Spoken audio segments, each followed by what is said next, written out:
Welcome to the 31st video on As You Like It by William Shakespeare.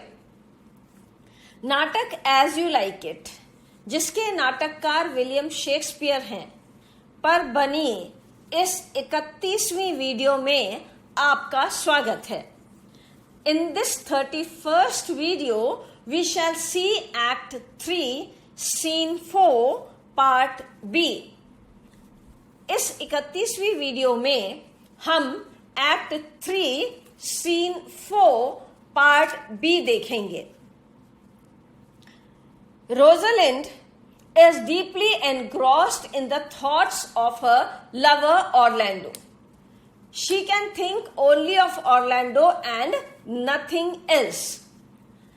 At this point of the drama, the scene is lit up with joy as happily Corin comes along, offering them, the audience, some deviation from the sadness of Rosalind. Now here, when the second part of Act 3, Scene 4 begins, we find that Rosalind, she is deeply engrossed in the thoughts of her lover Orlando. जहां पर third act का चौथा scene, उसका दूसरा भाग शुरू होता है, वहां पर रोज़लिंड अपने प्रेमी ऑर्लैंडो के विचारों में खोई हुई है.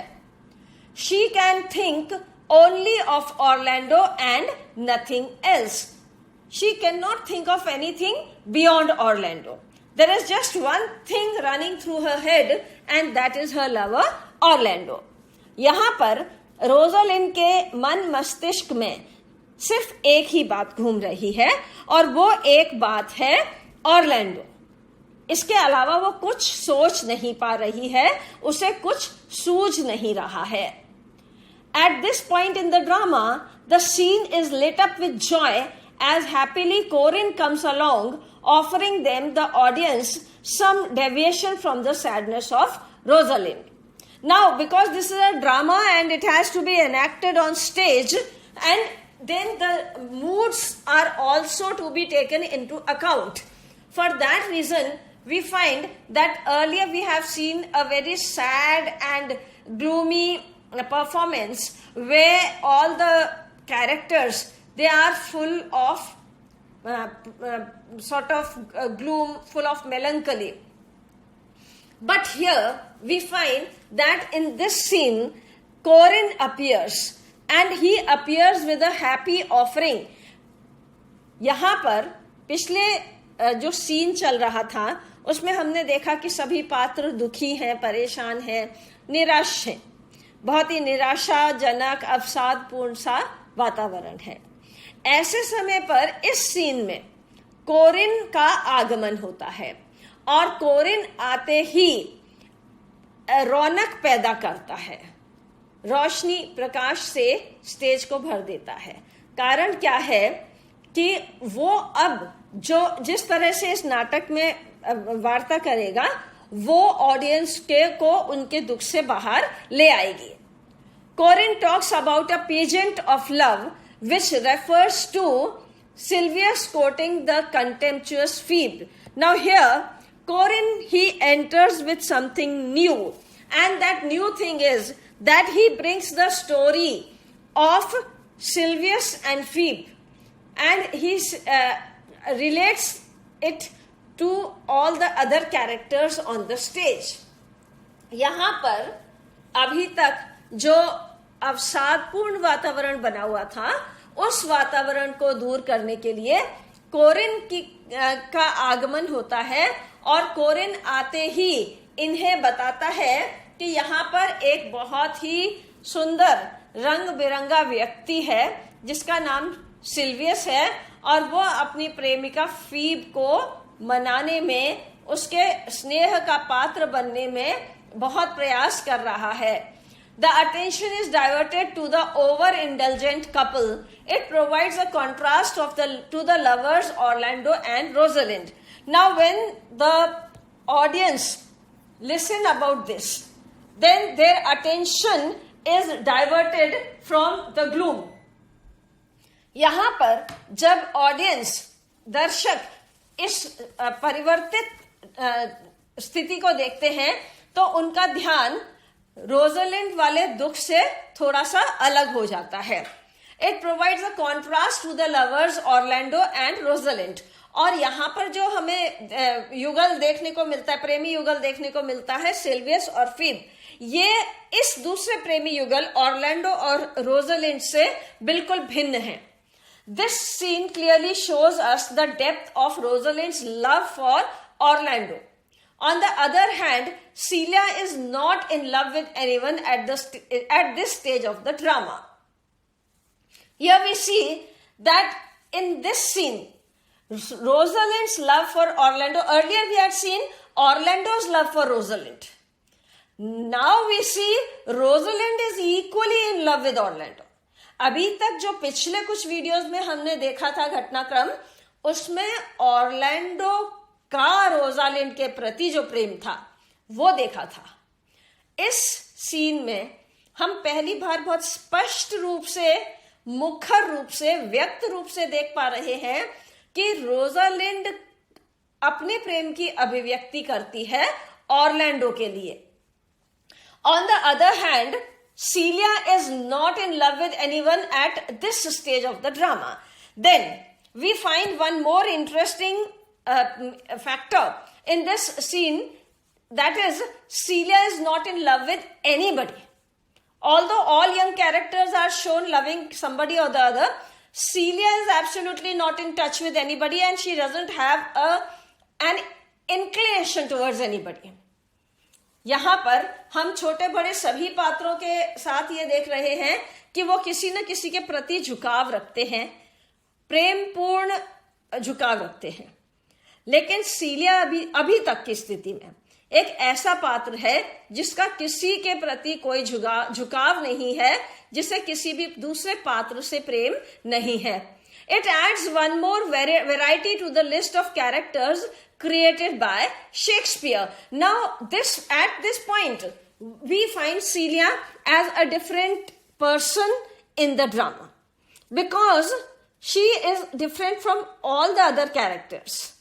यहां पर जब सीलिया किसी भी दूसरे पात्र से प्रेम नहीं करती है तो ये हमें एक अलग तरह की वैरायटी ऑफ कैरेक्टर प्रोवाइड कर रही है, क्योंकि ऐसा इससे मिलता जुलता कोई भी पात्र अभी इस समय हमारे पास नाटक में नहीं है. Celia is down to earth and practical in her advice. This quality of hers tends to make Rosalind's love seem all the more intense. Now Celia, she is very practical, down to earth, realistic in her advice. Celia को हम देखते हैं कि वो बहुत यथार्थवादी और व्यवहारिक है, और जो सलाह वो देती है, जो मदद वो करती है अपनी बहन की, उसमें कोई मिलावट नहीं है. वो बिल्कुल वही बोलती है जो उसे व्यवहारिक और सत्य लगता है. This quality of hers tends to make Rosalind's love seem all the more intense because of Celia's interpretation, because of Celia's handling of Rosalind's love. We find that she upgrades, she adds value to Rosalind's love for Orlando. यहां पर सीलिया जिस तरह से Rosalind का Orlando के प्रति जो झुकाव है उसमें उसको मदद करती है या उसको सलाह देती है, उससे रोजालिंड का ऑर्लैंडो के प्रति जो प्रेम है वो और भी गहरा दिखाई देता है. There is a certain degree of melodramatic pathos to the situation, and for that reason the over-indulgent love of Silvius and for Phoebe creates humor in the play. Now here we see there is a certain degree of melodramatic pathos to the situation. Now because this is a drama which is being enacted on the stage, many elements are to be added in order to make it interesting as well as to hold the attention of the audience. For that reason, here we find that there is a certain degree of melodrama, of pathos to the situation. क्योंकि ये नाटक है, इसका मंचन हो रहा है और दर्शकों को बांधे रखना नाटक की एक बहुत बड़ी आवश्यकता होती है, इसलिए यहां पर नाटक में एक अवसाद का जो तत्व लाया गया है और उस तत्व के साथ एक मेलोड्रामेटिक इफेक्ट ज्वाइन किया गया है, ऐड किया गया है, उसके कारण the over indulgent love of Silvius and Phebe creates humour in the play. इस कारण से सिल्वियस और फीब का जो ओवर इंडल्जेंट लव है, हद से ज्यादा आसक्ति, इतनी आसक्ति है, सिल्वियस सब कुछ भूल करके पूरे जंगल में फीब का नाम पुकारता हुआ भागता है इधर उधर और बहुत ही नाटक करता है. उसकी जो हरकतें हैं, उन हरकतों को शुरू के कुछ वीडियोस में हमने देखा था कि उन हरकतों को देख करके भी दर्शकों को हंसी आती है. तो वो यहाँ पर जब चर्चा सिल्वियस और फीब की होती है, एक तरफ तो ऑरलैंडो और रोजालिंड का गंभीर प्रेम है जिसमें समझदारी भी है, ठहराव भी है. दूसरी तरफ सिल्वियस और फीब का है जिसमें कोई ठहराव नहीं है, लेकिन हद से ज्यादा डिक्लेरेशंस हैं, हद से ज्यादा कस्में हैं, वादे हैं, चिल्ला करके अपनी अभिव्यक्ति करने का एक पुट है जो कि नाटक के दृष्टि से बहुत ही रोचक लगता है. लेकिन ऑरलैंडो और रोजालिंड के प्रेम से ये थोड़ा सा अलग दिखाई देता है और यही कारण है कि दर्शकों को इसमें हास्य नजर आता है, क्योंकि गंभीर के बाद इस अगंभीर प्रेम को देख करके दर्शक बहुत प्रसन्न होते हैं. Corinne's invitation to Rosalind and Celia to watch the couple is a clever bit of dramatic balancing. Now Corinne, he invites Rosalind and Celia to see this couple, Sylvius and Phoebe. यहां पर Rosalind और सीलिया को कोरिन ये कहता है कि आओ मेरे साथ चलो, मैं तुम्हें दिखाता हूं कि प्रेम क्या चीज होती है और प्रेमी कैसे होते हैं. वो देखने के लिए सिल्वियस और फीब के प्रेम को देखना होगा. His realistic speech offers a refreshing contrast to the romantic verbosity of the girls. Now, the speech of Corinne is very realistic, and for that reason, the romantic verbosity of the girls, it is sort of challenged. यहाँ पर ये जो दोनों बहनें हैं, सीलिया और Rosalind, ये जिस तरह से, जिस भाषा में, जिस अभिप्राय में बातें कर रही हैं, और दूसरी तरफ कोरिन जिस तरह से सिल्वियस और फीब का उदाहरण लेकर के आता है इनके सामने, उससे ये जो विरोधाभासी चीजें एक साथ दिखाई देती हैं, वो नाटक के अंदर रुचि पैदा करती हैं और इन लड़कियों की जो वाचालता है उसको भी ये बहुत सुंदर तरीके से प्रस्तुत करती है. The different behaviors of the characters in this scene changes the mood of the drama. Now here we see one more important thing, that the drama becomes important. The reason is that all the characters, their behavior is different. यहाँ पर जितने पात्र हैं उतने ही पात्रों के अलग अलग तरीके हैं, अलग अलग भाषाएं हैं, अलग अलग मूड्स हैं, अलग अलग रुझान हैं.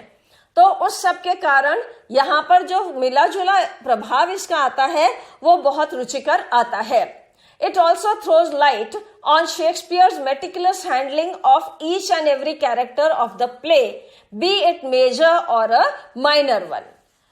Now this thing also shows that Shakespeare was very particular about creating a character and projecting that character in the drama. यहाँ पर ये भिन्न भिन्न प्रकार के पात्र जो शेक्सपियर ने गढ़े हैं और हर पात्र को अपने तरीके से आगे बढ़ाया है। जो पात्र जैसा है वो उसी बिहेवियर के साथ आगे बढ़ता नजर आता है। इससे पता चलता है कि शेक्सपियर ने अपने पात्रों को कहानी में इस तरह से आगे बढ़ाया है कि उसे हर पात्र की विशेषताओं का और कौन सा पात्र कहां पर किस तरह का व्यवहार करता अच्छा लगेगा, वो चीज शेक्सपियर ने बहुत ध्यान से अपने नाटक में निभाई है। Let us see the explanatory notes for this part of the story of the drama As You Like It. आइए कुछ शब्द और वाक्यांश देखते हैं जो drama As You Like It के इस भाग को समझने में सुविधाजनक है।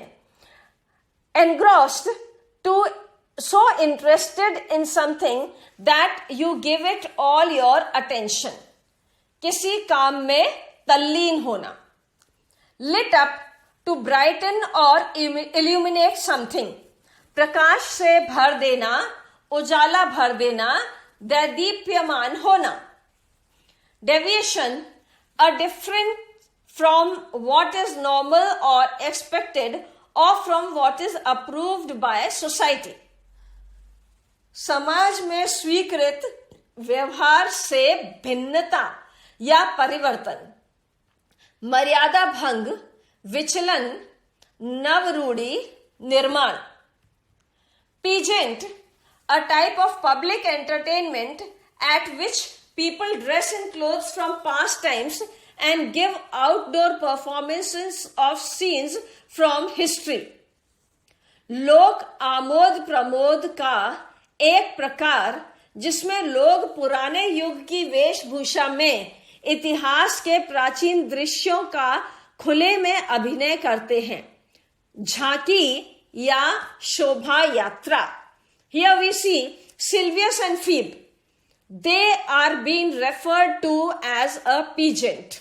यहां पर पीजेंट का संदर्भ सिल्वियस और फीब के संदर्भ में लिया गया है और उनको ये इंगित करता है। Quote, to try to gain somebody's support by paying special attention to him or her. किसी पर विशेष ध्यान देकर या खुशामद कर उसका समर्थन प्राप्त करने की कोशिश करना।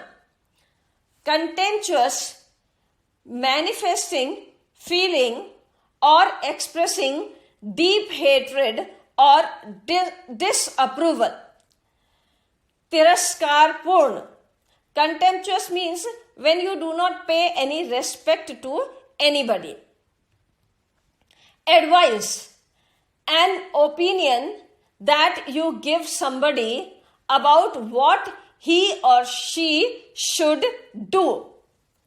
परामर्श, राय या सलाह. Here we see that the characters they are advising each other. यहाँ पर नाटक में हम देखते हैं कि पात्र एक दूसरे को परामर्श देते हैं, राय देते हैं, सलाह देते हैं और इसी से कहानी हमारी आगे बढ़ती है।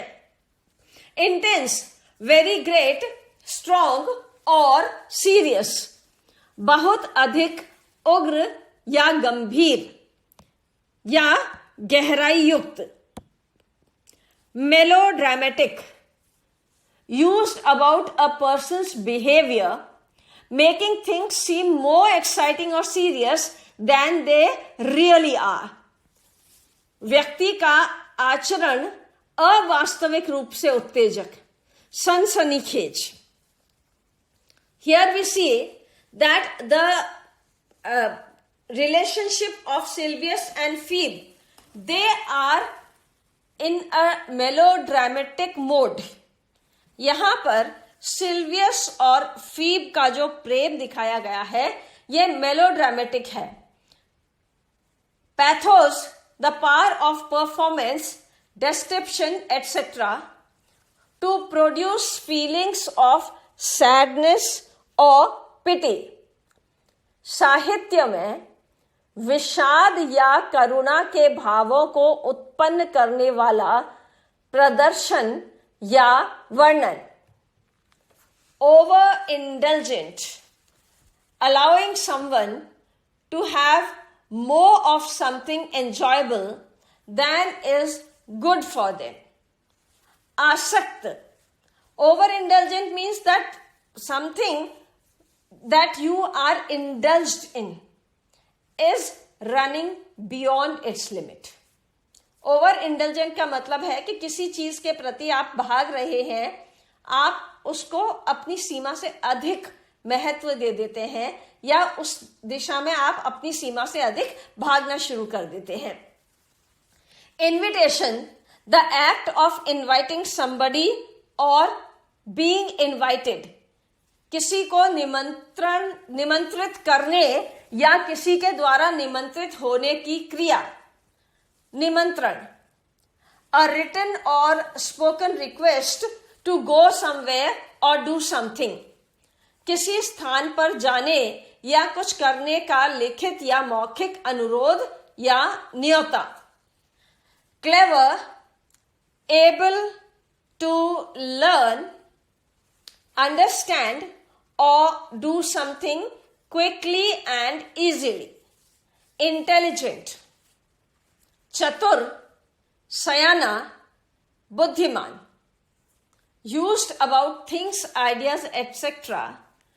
Showing skill or intelligence. वस्तुएं, विचार आदि बुद्धि और चातुर्यपूर्ण. Here we have seen that cleverness as a trait has been associated with the characters so that they use that clever attitude of cleverness and help the story move towards an interesting path.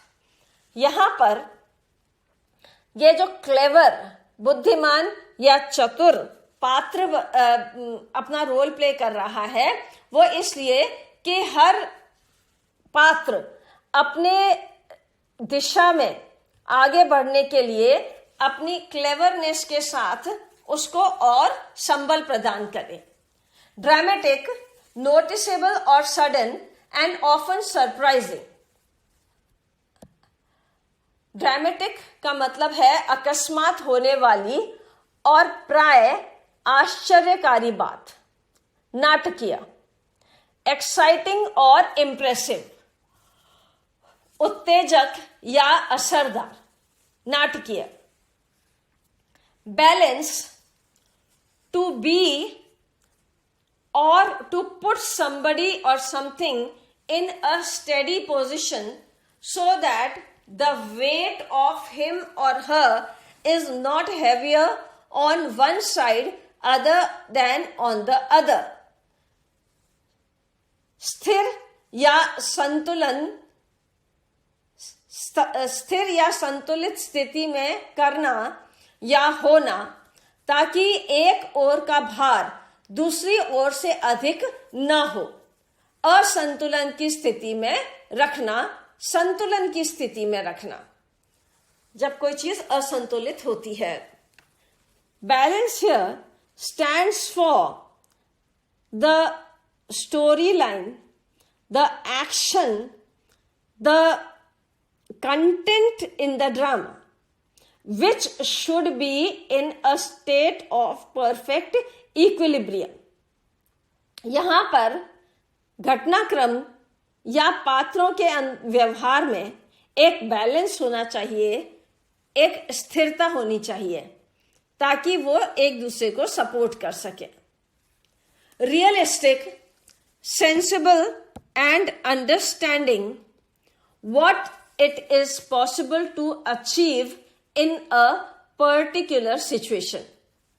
स्थिति विशेष में जो हो सकता है उसे बुद्धिमानी से समझते हुए, स्थिति की असलियत को समझाते हुए. Showing things as they really are. वस्तुओं को उनकी वास्तविकता में दिखाते हुए.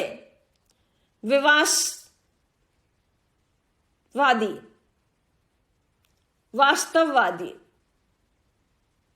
Speech a formal talk that you give to a group of people.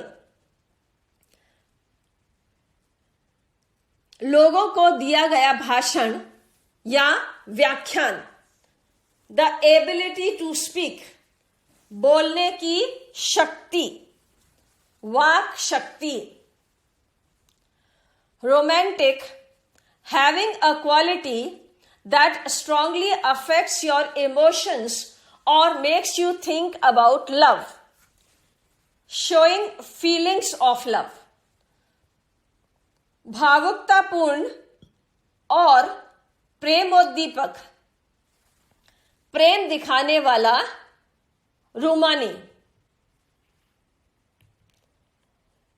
Verbosity, the quality or state of being verbose or wordy, the use of too many words.